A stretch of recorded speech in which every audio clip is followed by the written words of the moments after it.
작가님은 2018년부터 그냥 독서라고 말할 수 있는 수준이 아니라 그냥 말 그대로 다독을 하셨는데, 그렇게 다독하시게 된 계기와 작가님이 느끼시는 다독의 장점 궁금합니다. 책에도 표현을 해놨지만 그때는 정말 할 수 있는 게 그거밖에 없어가지고 일단 무작정 읽기 시작을 했어요. 그 책을 읽기 시작했던 게 정말 운이 좋다고 저는 생각을 해요. 그때가 아마 제 인생에서 책이 필요한 순간이었지 않았을까. 그리고 운 좋게 책을 만나게 되지 않았을까. 그렇게 되니까는 그냥 계속 읽어야 될 것 같은 그런 생각이 들더라고요. 그러니까 한 권 읽고 나면 또 읽고 되고, 그 또 책 속에서도 어떤 미션처럼 계속적으로 책을 읽어야 되는 어떤 이유들을 계속 책에 던져주더라고요. 그래서 처음에는 아무런 목적 없이, 의식 없이 그냥 계속 읽었어요. 읽다 보니까 100권이 되고 200권이 되면서 내가 이제 책을 통해서 뭘 얻을 수 있을까? 책이 나에게 어떤 답을 줄 수 있을까? 라고 하는 여러 질문들에 대해서 또 고민을 하게 되더라고요. 그래서 저는 일단 무작정 읽기 시작했던 게 좋았고, 또 읽다 보니까 이렇게 막 다양하게 막 하는 걸 되게 좋아해요. 다양하게.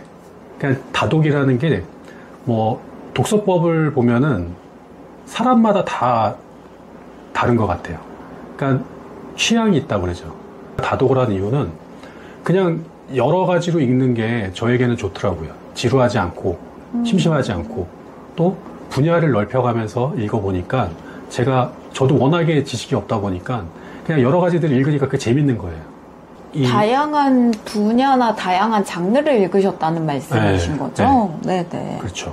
그리고 한 분야라고 해도 소재가 다 다양하니까 그거를 여러 가지로 읽다 보니까 재밌는 거죠. 네, 다독의 장점은 그건 것 같아요. 그러니까 여러 가지 다양한 분야를 접하면서 내가 미처 몰랐던 다양한 정보들을 접하게 되고, 그 정보를 통해서 그래도 내가 조금씩 지식이 쌓이는구나 라고 하는 그런 성취감, 재미가 있더라고요. 또 누구는 그래요. 그냥 책 한 권을 깊게 오래 읽는 게 더 도움이 될 수도 있다. 물론 저도 그건 인정을 해요. 근데 그거는 이제 사람에 따른 어떤 취향이나 성향에 따라 다른 것 같더라고요. 그래서 저 같은 경우는 같은 장르를 다양하게 읽고 또 같은 장르 여러 개 읽다 보니까 그래도 그 장르에 대해서 지식이 쌓이게 되고 폭넓게 이해가 되더라고요. 그러니까 그거는 이제 제 성향인 거고, 다른 성향들의 사람들은 한 권을 깊이 읽으면서 또 거기에서 어떤 지식의 깊이를 쌓아가는, 그것도 그 사람의 취향인 것 같더라고요. 저는 다독을 한 이유는 제 성격에 잘 맞아서 다독을 했던 것 같아요. 안 그랬으면 아마 책을 중간에 재미가 없어가지고 포기하지 않았을까. 스스로 이렇게 찾아서 읽다 보니까 점점점 더 읽게 되고 계속 포기하지 않고 계속 읽었던 것 같아요.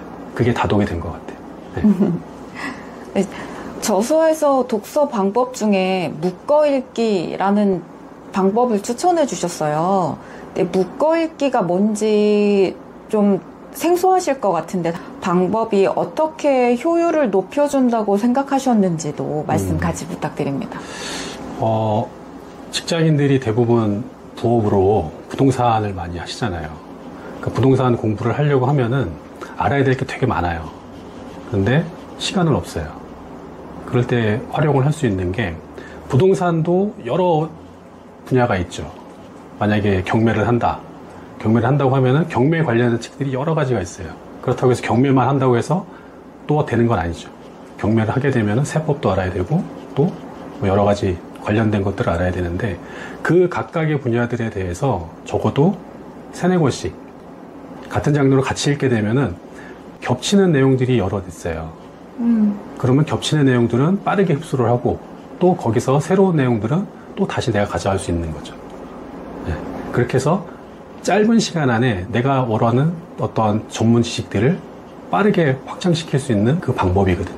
그래서 직장인들이 정말 시간이 없고 빨리 성장을 해야 되겠다라고 하시면, 내가 필요로 하는 분야를 적어도 10권에서 20권 정도를 선택을 해서 그 책들을 같이 읽으면은, 그러면 조금 더 빠르게 내가 원하는 분야에 어느 정도 성과를 낼 수 있지 않나. 그러면 책 선택은 같은 작가 거를 시리즈로 보는 게 나을까요? 아니면 그냥 가서 보고 여러 작가님 거를 보는 여러 게 작가를 보는 건 전 좋다고 생각해요. 대부분 그 한 작가가 낼 수 있는 분야는 거의 비슷한 분야거든요. 조금씩은 다르겠지만, 그리고 또 많이 내지도 않아요. 어떻게 보면. 네. 근데 같은 분야라고 해도 다른 작가들이 낸 책은 그 사람들만의 관점이 있기 때문에 어떤 핵심적인 정보들은 거의 다 반복이 돼요. 대신에 본인들이 주장하는 어떤 다른 가치관이라든지 아니면 다른 자기들만의 특기, 자기들만의 노하우, 그런 것들이 있기 때문에 다른 작가들을 골라서 읽어보시는 게 내가 조금 더 폭넓게 이해할 수 있는 방법이 되는 거더라고요. 네. 임원급이 아니면 일반적으로 직장인은 아무래도 주체적으로 뭔가를 하자 이렇게 제안하기보다는 시키는 일을 그냥 하게 되잖아요. 직장 노예에서 보면 직장을 다니면서 다양한 딴짓을 해오고 있다 이렇게 말씀하셨는데 자기 삶의 주인으로 주체적으로 살기 위해서 준비 운동이 필요하다라고 말씀하신 것과 연관이 있을까요? 직장인들의 가장 이 끝은 퇴직이죠. 네, 퇴직은 피해갈 수가 없죠. 네, 자발적 퇴직이든 아니면은 정년퇴직이든 퇴직은 할 수밖에 없어요. 근데 그 시간 동안 내가 어떻게 준비를 하느냐, 뭘 준비를 하느냐에 따라서 퇴직 이후의 삶이 달라질 수가 있죠. 근데 준비를 한다는 게 만만치가 않죠. 직장을 다니면서 시간을 내는 것도 어렵고 내가 뭘 해야 될지도 모르고 그렇다고 어떤 여유가 있는 것도 아니고. 근데 중요한 거는 그걸 안 해놓으면은 어느 순간에 퇴직을 했을 때, 퇴직을 당했을 때, 그럴 때는 정말 내 손에 있는 게 아무것도 없다라는 거죠. 그래서 제가 얘기하는 딴짓은 뭐 대단한 거를 해보자는 게 아니라 내가 정말 관심 있어 하고 내가 평소에 취미로 하는 것들에 대해서 조금씩은 더 깊이 파보는 게 좋겠다라는 거죠. 내가 취미로 갖고 있는 것 중에서도 그게 좀 더 발전시켜서 일이 될 수도 있고 내가 평소에 관심 있던 것들에 대해서 조금 공부를 하면은 그게 내 두 번째 잡이 될 수도 있다라는 거죠. 정말 내가 어떤 뭔가를 도전해보고 싶다라고 하면은 조금이라도 시간을 내서 하루에 30분, 1시간이라도 시간을 내서 내가 관심 있어 하는 것들에 대해서 계속적으로 시도를 해보면서 어떤 또 다른 길을 찾아보고 하는 것들을 직장을 다니면서 해야지만 그게 두 번째 인생에 대한 준비가 되더라고요. 네, 그걸 너무 스트레스 받으면서까지 해야 되나라고 하지는 마시고 정말 내가 시간을 낼 수 있는 범위 안에서 조금씩이라도 해보면서 내가 정말 좋아하는 게 뭔지, 내가 어떤 거에 관심 있어 하는지 그런 것들 하나씩 알아가는 시간이 필요하다는 거죠. 그 시간이 정말 나에게는 내 인생의 어떤 변화에 되는 시작점, 출발점이 될 거고 그게 조금씩 쌓이면은 어느 순간에는 내가 정말 좋아하는 일을 찾게 될 수 있는 그런 계기가 될 수 있다는 거죠.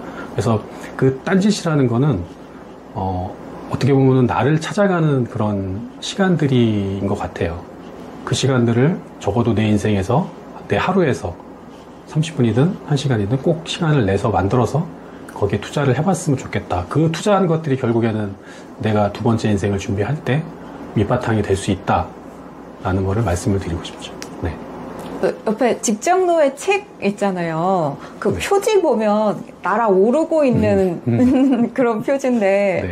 직장노예 집필하실 때만 해도 9번의 퇴사를 하셨다고 하셨는데 최근 10번째 퇴사하셨잖아요. 네, 맞습니다. 축하드립니다. 네, 감사합니다.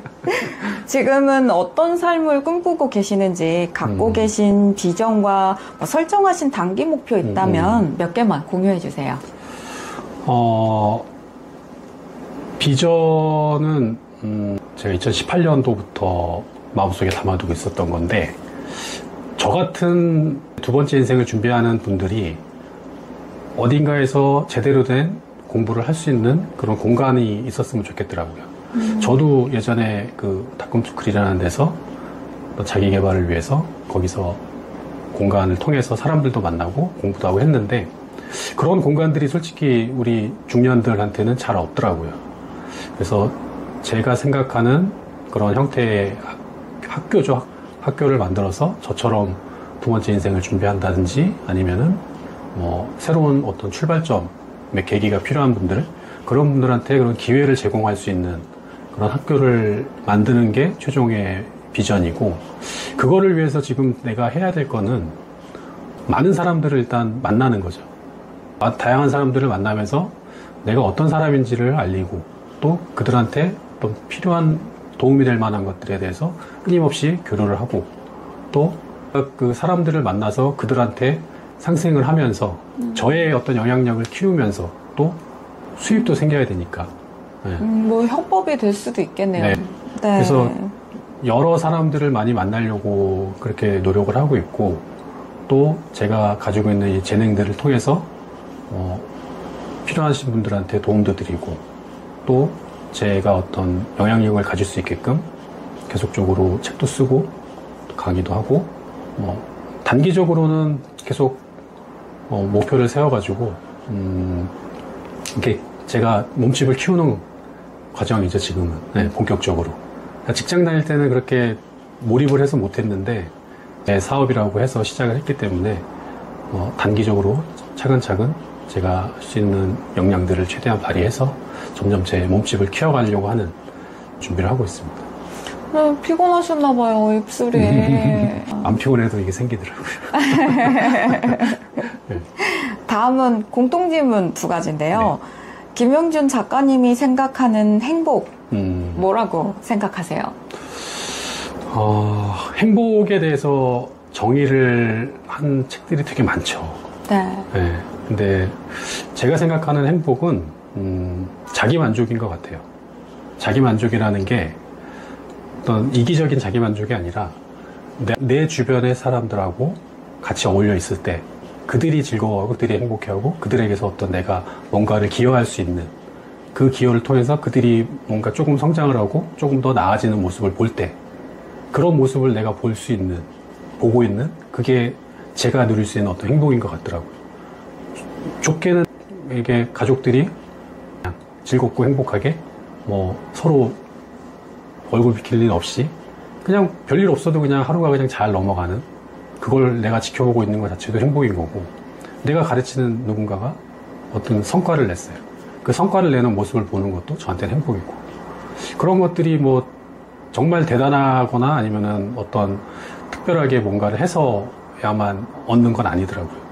그래서 내 주변에 있는 사람들이 무난한 하루를 보낼 수 있는 그런 날들이 계속 이어지는 게 어떻게 보면 가장 소중한 행복이 아닌가 저는 그렇게 생각을 합니다. 작가님이 생각하시는 행복은 주변 사람들이 행복한 걸 보는 모습도 행복하다는 말씀이신 것 같아요. 네, 맞아요.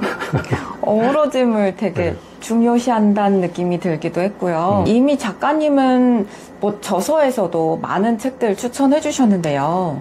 그 중에 딱 한 권만 추천도서 부탁드리고 있습니다. 1,500권 이상 읽으신 그 많은 책 중에서 추천해 주실 단 한 권의 책과 어떤 분들을 위해서 그 책을 선택하셨는지 말씀 부탁드립니다. 솔직히 제가 하나의 원칙을 가지고 있는데 책을 추천을 안 드려요, 솔직히. 네, 왜냐하면은 내가 좋아서 추천을 해도 상대방이 지금 그 책을 정말 필요로 하고 있는지 관심이 있는 분야인지 그게 안 맞거든요. 그러니까 제가 이 인생을 막막할 때 책을 만났다에는 뒷장에 보시면은 장르별로 분야별로 필요한 상황마다 필요한 책들에 대해서 정리를 해놨어요. 사람마다의 관심사가 다르기 때문에 제가 알고 있는 범위 내에서 각각의 어떤 상황에 따라서 필요한 책들은 정리를 해놨는데 굳이 한 권을 추천을 해야 되겠다 라고 하면은 제가 여태까지 읽은 것 중에서 한 권을 추천을 한다 라고 하면은 같은 상황, 같은 책이라도 이게 본인이 처해진 상황에 따라서 같은 책을 읽을 때 다가오는 게 또 다르기도 하니까 어려우실 것 같긴 한데요. 구체적으로 이런 분들한테 이런 책 추천하고 싶다 이렇게 말씀해 주시면 좋을 것 같아요. 제가 2023년도 때 읽은 책인데 에세이예요. 에세이.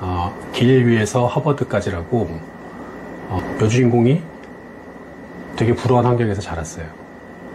부모님은 마약을 하고 어머니가 일찍 돌아가시고 그런 불우한 환경에서 자랐는데 말 제목 그대로 길 위에서 살던 여주인공이 하버드까지 가게 되는 과정을 그렸거든요. 네. 근데 그거를 읽으면서 정말 내가 저 상황이 됐으면은 나는 어떻게 했을까? 그것도 정말 어린 나이에 그랬거든요. 그 여주인공이. 어릴 때부터 부모님이 마약에 쩔어가지고 제대로 돌봄을 못 받았어요. 근데 자라면서도 어떻게 보니까 그 주변의 친구들하고 어울리는 것도 그렇게 빠질 수밖에 없죠. 부모의 관심을 못 받으니까. 근데 결국에는 본인의 의지를 갖고 본인이 노력을 해서 하버드 때까지 가고 또 그걸 통해서 사람들한테 영향력을 미치는 그런 단계까지 성장을 했더라고요.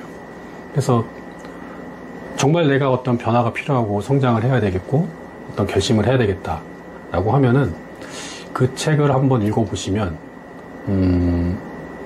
정말 지금의 내가 어떤 선택을 해야 되는지 그리고 과거의 나는 어떤 삶을 살았는지에 대해서 스스로 한번 돌아볼 수 있는 그런 계기가 될 것 같더라고요. 그리고 중요한 거는 책이 두껍습니다. 근데 잘 읽혀요. 재밌어요. 되게 소설처럼 이야기를 너무 잘 써놔가지고 네, 그거를 꼭 읽어보셨으면 좋겠습니다. 네, 오늘 인터뷰 응해주셔서 감사합니다. 네, 고맙습니다. 다른 책이나 문구가 듣고 싶다면 좋아요와 구독 꾹, 댓글 따닥, 알림 뿅 부탁드려요.